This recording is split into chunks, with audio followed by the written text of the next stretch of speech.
Do you want to live life on your terms, not bound by unconscious restraints? Then liberate yourself with this transformative video unveiling 11 powerful truths to reclaim your authenticity. Point number 1. Stop pleasing people.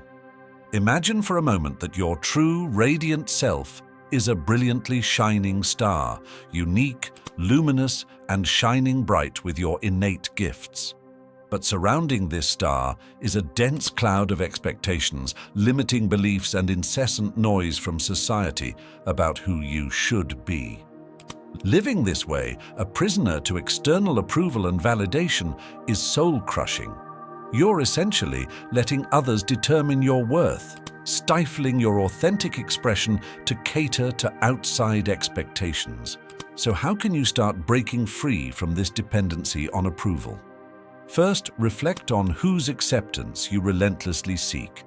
Chances are it's not from the people who truly care about your well-being.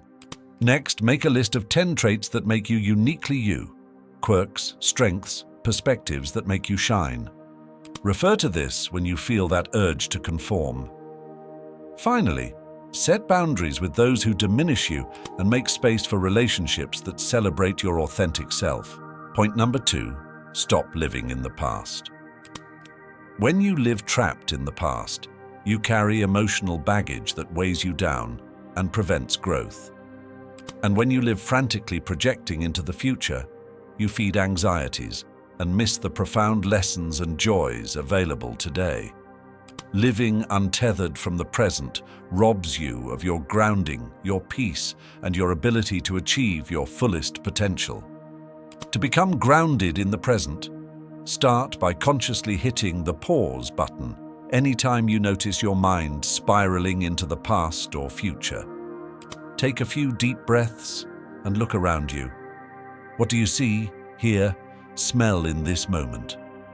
Focus your senses to pull you into the now.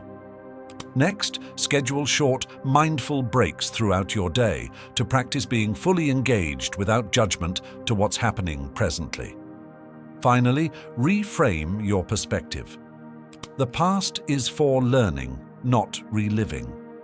The future will unfold one step at a time based on your present choices. I invite you to share one thing you'll do today to anchor yourself in the present. Point number 3. Negative self-talk. Close your eyes and imagine your favorite person in this world, a loved one who means everything to you. Now picture yourself having an interaction with them, but you relentlessly put them down with harsh criticisms like, "You're not good enough. You'll never amount to anything." Sounds unthinkable, right?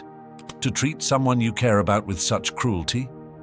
And yet, so many of us have an insidious inner voice that deploys this exact kind of negative self-talk against our own being constantly. By subjecting ourselves to this barrage of belittling mental commentary, we erode our self-worth, confidence, and motivation to show up as our fullest selves. It's time to show yourself the compassion you deserve. Here's a strategy. The next time you catch yourself being self-critical, pause and reframe that thought positively. If you think "I can't do this," counter it with "I'm doing my best, and that's enough." It's about nurturing a compassionate inner dialogue. Point number 4. Reject disrespect. Imagine a beautiful, lush garden you've lovingly cultivated over years, tending to the soil, nurturing growth, and creating an environment for flowers and plants to thrive in their full vibrancy. Now envision weeds, planted by someone else, suddenly taking over and draining nutrients until your garden wilts. This harmful invasion is analogous to what toxic, disrespectful relationships inflict upon your peace of mind, self-worth, and overall well-being. Whether friendships, family ties, or romantic bonds, relationships are meant to nourish our growth, not hinder it through abuse, negativity, or stagnation. Remaining entangled with people who consistently disrespect your boundaries causes incredible distress. If you're in a similar situation, start by getting radically honest with yourself about the person's impact. Make a list of how the relationship drains you mentally, emotionally, and physically. Next, set firm boundaries about what behavior you'll no longer accept and, critically, stick to your limits. If they cannot respect the boundaries after expressing your needs, they may need to be removed from your garden entirely for your self-preservation. This applies to all types of relationships: romantic, friendships, family, and more. One powerful way to uphold boundaries is using clear if-then statements. For example, if you continue to dismiss my needs, then I will have to limit my exposure to you. Before we dive into our next point, here's a quick bonus insight: the transformative power of gratitude. Taking a moment each day to acknowledge what you're thankful for can shift your perspective from lack to abundance, lighting up your life's path with positivity. What's one thing you're grateful for today? Please share it in the comments. Point number 5, keep breakups confidential. Think back to the last time you went through a painful breakup or dissolved a close relationship. You likely felt raw, vulnerable, dealing with complex emotions surrounding grief, anger, relief, or regret. Now imagine taking those tender feelings and broadcasting the intimate details across your friend group or on social media. The probing questions, unsolicited advice, gossip, and opinion sharing from all sides. It's akin to having salt rubbed into your fresh wounds, unnecessarily extending the anguish. As difficult as relationship endings are, there is wisdom in keeping the intimate specifics about why it ended close to the chest. Preserving privacy around the dissolution protects both parties' dignity and creates a sacred space for personal processing, reflection, and closure to happen in due course. Public airing only breeds toxic speculation. When ending a relationship, as damaging as the impulse may feel, resist the urge to disclose personal details to others. If processing must happen, funnel it into a private journal or dialogue with a trusted confidant. This preserves the sacredness of the situation. Next, proactively set boundaries with friends and family. Let them know you need space and will share when you're ready. Finally, get offline for a bit and make more time for self-care activities to process challenging emotions inwardly first. Point number 6. Social media boundaries. Imagine social media as an all-you-can-eat buffet, with endless rows of tantalizing dishes being continuously added and refreshed. It's overflowing with variety, from nutritious, wholesome fare to indulgent treats, and even some toxic, poisonous options sprinkled about. Without moderation and intentional plating, it's easy to binge mindlessly, consuming far more than is healthy while feeling unsatisfied as soon as the plate is cleared. Social media functions the same way for our minds.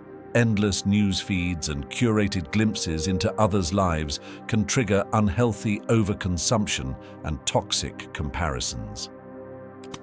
To reset your relationship with social apps, begin by conducting a social media audit. Take stock of your typical daily intake and identify pain points or triggers. When do you find yourself mindlessly grazing or binging out of check? Next, remove or mute attention vampires mercilessly. Anything provoking unhealthy comparison, judgment, or generalized negativity. Be proactive about populating your feed with uplifting accounts that inspire and don't deplete. Fill that freed-up time with enriching real-world activities you've been neglecting, like reading, exercising, meditating, or nurturing relationships in person. For those still with me until the very end, I have one final, deeply transformative bonus to share. Point number 7, fear of failure. Picture a baby learning to walk. Okay, I realize using a baby analogy may seem a bit cliché, but hear me out. They stumble and fall repeatedly in those early stages. But at no point do they beat themselves up and say, "Well, I'll never get this walking thing down. I'm just going to quit and accept being carried everywhere." Instead, that baby celebrates tiny wins, like balancing for a few seconds or taking one more step than last time before falling. They have zero fear of failure because they understand falling is just part of the process. This mindset is what's required to eliminate the fear that keeps so many of us playing small. Fear of failure is that persistent voice that tells you not to try something new in case you look stupid, feel disappointment, or get rejected. It masquerades as pragmatism, but is really just an insecurity that reinforces your comfort zone at the cost of stalling growth. The irony is, giving into this fear becomes a self-fulfilling cycle, breeding more fear and less learning from inevitable missteps. To eliminate this joy-stealing fear, start by simply noticing the voice in your head that pipes up with worst-case scenario thinking anytime you have a goal or growth catalyst. When it speaks up, consciously reframe failures as stepping stones to mastery, not defining shortcomings. Next, purposely pursue lower-stakes failure practice by putting yourself in situations where you may bomb or feel awkward but have limited real downside. The more you become comfortable with that feeling, the smaller the fear's voice becomes. Finally, adopt a mindset of curiosity, one where you view every experience, even failures or setbacks, as opportunities for growth if you approach them with an open and inquisitive attitude. Now, I invite you to share a time when you turned a failure into a lesson. Point number 8, let it go. Imagine you're hiking through a lush forest, drinking in the sights, sounds, and scents of nature's splendor. But every few steps, you pick up a rock and shove it into your backpack. Before long, that pack is feeling awfully heavy and weighing you down, making it harder to keep trekking forth. Yet for some reason, you keep compulsively collecting each rock, slowly burdening yourself more with each one picked up. This is the dynamic at play when you choose to hold on to grudges. When you fixate on grievances, replaying past wrongdoings and nursing resentments towards others, you accumulate mental and emotional weight that bogs you down. It prevents you from being light-hearted, appreciative of the present, and able to continue your journey with spunk and vigor. Grudges become anchors, poisoning your ability to thrive. To release the weights of a grudge, start by getting honest with yourself about how it truly makes you feel physically and emotionally. Notice the tension accruing in your body anytime you relive past wrongs. Next, explore what continuing to clutch this grudge actually gives you. Does it realistically serve you or provide resolution? From there, experiment with forgiveness. Not for the other party's sake necessarily, but for your own stuck energy to be freed up. You can extend compassion while still establishing firm boundaries going forward regarding their role in your life if needed. Point number 9, stop comparing. Imagine you're in a race, but instead of looking ahead, you're constantly glancing at the runners beside you. This is the insidious dynamic of constant comparison. It's like driving while obsessively checking the speedometers of other cars rather than keeping your eyes on your own route ahead.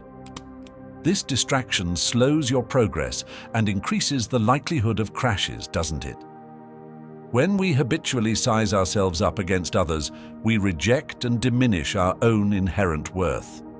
We become blind to the remarkable journeys, talents, and strengths that make us who we are. Comparison breeds insecurity, envy, and a mindset of lack, making us feel inadequate and incomplete on our own terms. It robs us of the ability to celebrate our lives authentically. To cease the draining cycle of comparison, you must become a self-awareness ninja.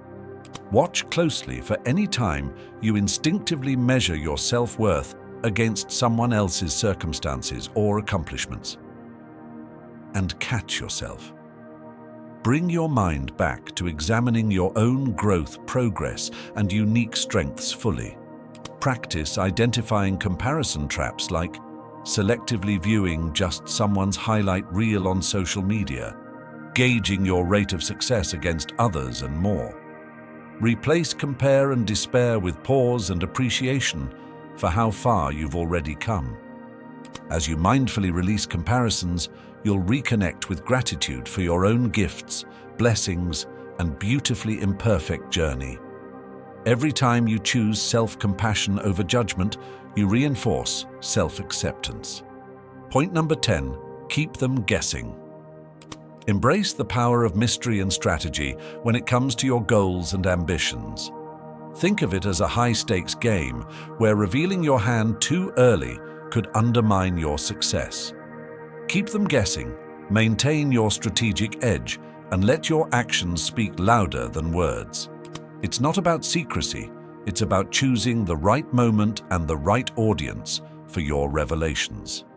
So, chart your course, stay focused, and unveil your achievements when the time is ripe, leaving everyone around you both inspired and intrigued by your calculated approach to success. The key is to protect your goal's incubation period by being selective and strategic in how and when you share them. Ask yourself whether someone truly needs to be looped in during the fragile beginning stages. If not, practice creating within a container of self-trust and imagination first. Only divulge your aims to those whose feedback you genuinely want and who have demonstrated the emotional investment to understand your vision. You can politely deflect prying questions about your projects by reframing them as exploratory stages for now. Regularly reconnect with your driving motivations too. When you safeguard your goals from skeptics and external noise early on, you preserve their conceived purity and nobility. You give them the sanctuary they need to gracefully go from glimmer to game plan to game changer. Point number 11, embrace imperfections. Picture a beautifully rugged, ancient tree growing in a forest. Its trunk is gnarled and crooked, bulging with knots and healed scars. Branches extend outwards in a delightfully asymmetrical array. To some, these idiosyncrasies may appear unsightly or flawed, but to the wise observer, each unconventional curve and crevice tells a story of resilience through harsh storms, adaptability in changing climates, and a unique journey of growth. Just like this tree, our own perfectly imperfect selves are shaped by the elements of life's experiences. So often we're conditioned to chase airbrushed ideals of physical, intellectual, and personal perfection, judging ourselves as inadequate for any perceived flaw or deficiency. Yet it's our very imperfections, when we learn to embrace them, that convey richness, authenticity, and the truth that we're naturally evolving beings. Flaws are proof of our perseverance, not some defect to be erased. To liberate ourselves from perfectionist traps, we must build shame resilience, the ability to recognize feelings of deficiency, while consciously separating circumstances from our inherent worth. One powerful practice is conducting a daily check-in where you identify perceived flaws or growth areas. Then speak to them with the compassion of a caring friend. You can ask, what lessons or strengths are emerging here, versus fueling self-criticism? Most importantly, appreciate the vulnerability and courage it takes to simply show up as your authentic, unpolished self each day. Extra insight. I've reserved this gem for the final segment, ensuring only the genuinely interested are tuning in. Do you know how to identify your true calling? Venturing slightly off the beaten path here, but trust me, it's crucial. To uncover your life's calling, you need a moment of solitude, free from all distractions. Ponder on what genuinely matters to you, what ambitions you wish to fulfill. This could range from nurturing a fulfilling family life, excelling in your career, mastering an art form, to making a difference in your community. To ascertain whether your aspiration holds genuine significance, embark on a why inquiry. For instance, if your aim is to excel in your career, question why. If your response is to achieve personal satisfaction, probe further. A person truly connected with their purpose can sustain this line of inquiry, unveiling layer after layer of deeper motives. However, someone influenced by external portrayals of success might falter in this introspective journey. This method swiftly reveals whether an ambition is a profound yearning or a superficial desire.